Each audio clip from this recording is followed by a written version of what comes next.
Hello दोस्तों, नमः शिवाय। दोस्तों, आज जो है जानकी अष्टमी का दिन है। आज मैंने इसलिए कहा 2025 20 फरवरी का दिन है, यानी गुरुवार का दिन। आज जो है सप्तमी तिथि में अष्टमी लग चुकी है। तो जो लोग उदय तिथि में रखेंगे वो रखेंगे 21 फरवरी 2025 को शुक्रवार के दिन, और जो लोग उदय तिथि में नहीं रखते वो आज रखेंगे 20 फरवरी गुरुवार के दिन। सर्वप्रथम तो आपको जानकी अष्टमी की बहुत बहुत शुभकामनाएं, बधाई। जानकी अष्टमी जो है माता सीता का जन्म उत्सव के रूप में ये दिन मनाया जाता है। तो माता सीता के जन्म उत्सव की आपको बहुत बहुत सारी बधाइयां, क्योंकि माता सीता ही लक्ष्मी का स्वरूप मानी गई है। तो इस दिन जो है अगर आप व्रत रख रही हैं तो प्रातःकाल आप संकल्प करें पूजा का, चौकी स्थापित करें, श्री राम माता सीता की प्रतिमा रखें, उनकी फोटो पे तिलक लगाएं, पीले वस्त्र श्री राम को चढ़ाएं, माता को लाल रंग की चुन्नी उड़ाएं और नैवेद्य चढ़ाएं, सिंदूर माँ को अर्पण करें, माला पहनाएं माँ को, और भगवान श्री राम की मतलब विधिवत साथ में पूजा करनी है। एक अखंड दीपक जला दें आप, और बाद में आपको आरती करनी है और उनके मंत्रों का आप जाप करें। श्री राम के या माता सीता के मंत्रों का जाप करें। आपकी कोई मनोकामना उसके लिए प्रार्थना करें, इसकी मनोकामना आपकी पूर्ण होगी। इसकी कथा का बहुत ज्यादा महत्व है। मतलब सीता अष्टमी मैंने बताया आपको माता सीता के जन्म उत्सव के रूप में मनाया जाता है। तो कथा सभी को पता है। वैसे बाल्की रामायण के अनुसार एक बार मिथिला में पड़े भयंकर सूखे से राजा जनक बहुत परेशान हो गए थे। तब इस समस्या का छुटकारा पाने के लिए उन्होंने एक ऋषि से यज्ञ कराया। धरती पर मतलब यज्ञ कराने के बाद उन्होंने धरती पर हल चलाने लगे। ऋषि के सुझाव पर राजा जनक ने यज्ञ करवाया और उसके बाद राजा जनक धरती मतलब कहते हैं ना जोतने लगे। तभी उन्हें धरती में से एक सोने की खूबसूरत कलश दिखाई दिया। कहीं कहीं संदूक का भी जिक्र है, यानी कलश दिखाई दिया सोने का, संदूक दिखाई दिया, उसके अंदर एक सुंदर कन्या मिली। राजा जनक की कोई संतान नहीं थी, इसलिए उस कन्या को हाथों में लेकर उन्हें पिता प्रेम की अनुभूति हुई। राजा जनक ने वो कन्या को उठाकर जो कलश से निकली थी उनका नाम सीता रख दिया और अपनी मतलब बेटी के रूप में स्वीकार लिया। इस तरह इनकी कथा आती है। कथाओं में मतभेद होता है, लेकिन रामायण में इसी कथा का जिक्र है और कहा भी गया कि माता सीता राजा जनक की मतलब पुत्री थी और वो भी खेत जोतने के दौरान ये कलश से निकली थी और लक्ष्मी का ही रूप है माता सीता। तो आज उनका भव्य जन्म उत्सव आप बनाएं। कुछ ना कुछ मिष्ठान आप माँ को अर्पण जरूर करें, घर में बनाएं या बाहर से ले आएं, और माता को साग की सामग्री अर्पण करें। माता के मंत्रों का आप जाप करें। इसके अलावा आप जो है इस दिन श्री राम की भी पूजा करें, राम जी के भी मंत्रों का जाप करें और उनका भजन कीर्तन करें। इस तरह आपको पूजा करनी। और कहीं भी आप मंदिर में जाकर माता सीता और श्री राम के दर्शन जरूर करें। इसके अलावा एक बात और भी आई है कि जो कहा जाता है जो माता सीता जो थी लंकापति रावण और मंदोदरी की पुत्री बताई गई है। कहीं कहीं ये भी कथा आई है।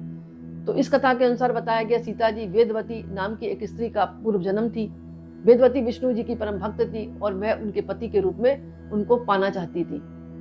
मतलब ऐसा मानना है, क्लियर तो कहीं भी नहीं है। कथाओं में किंवदंतियां होती हैं, अपने अपने हिसाब से लोग कथा लिखते हैं, लेकिन कथाओं में मतभेद होता जरूर है कहीं ना कहीं। तो आप संशय नाम माने इस प्रकार से।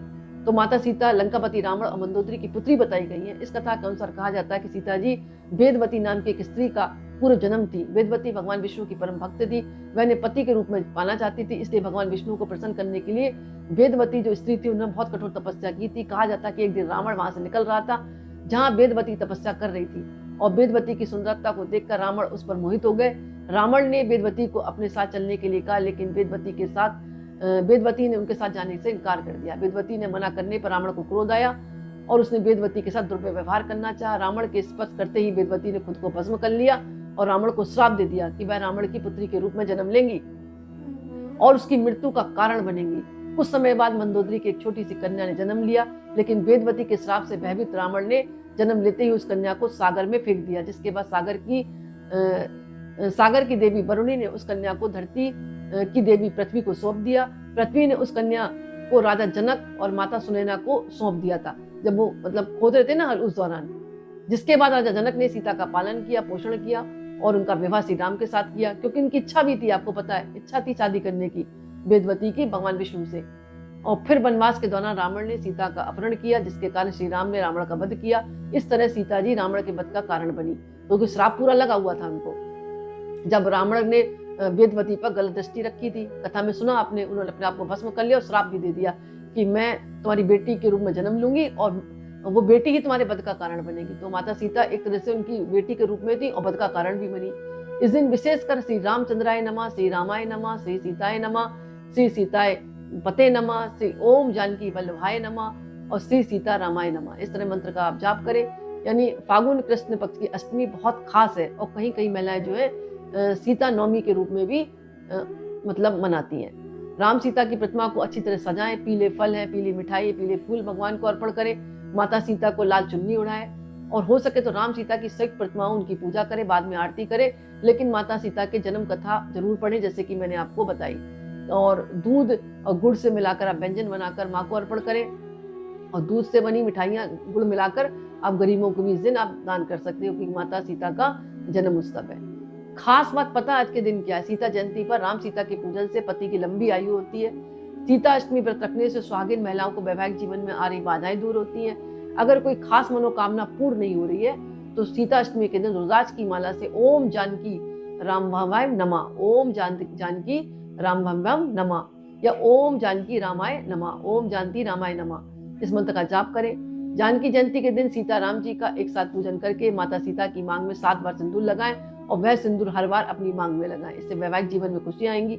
यदि किसी कन्या की शादी में अड़चने आ रही हैं तो गंगा या तुलसी के पेड़ की मिट्टी लेकर राम सीता की प्रतिमा बनाकर उसका पूजन करें और उनके ऊपर सुहाग की सामग्री माँ को अर्पण कर दें, अच्छे वर की प्रार्थना करें, क्योंकि मैंने बताया ना आज सीता अष्टमी है और माँ का जन्म उत्सव है। आप जो भी कार्य माँ से मांगेंगे माँ प्रसन्न होकर आपको वरदान जरूर देंगी। जानकी जयंती के दिन राम सीता की एक तस्वीर घर के पूजा स्थान पर लाकर रखें और उसका प्रतिदिन पूजन करें। ये उपाय से पति पत्नी के बीच में चल रहा कलह दूर होगा और मधुर संबंध बने रहेंगे। इस तरह आपको आज जो है माता सीता अष्टमी के दिन माता सीता का जन्म उत्सव जरूर बनाना चाहिए। तो दोस्तों छोटा सा वीडियो था, मुझे आशा कि आपको पसंद आया होगा। पसंद आए तो लाइक करें, कमेंट्स में नमः शिवाय जरूर लिखें। बहुत बहुत धन्यवाद।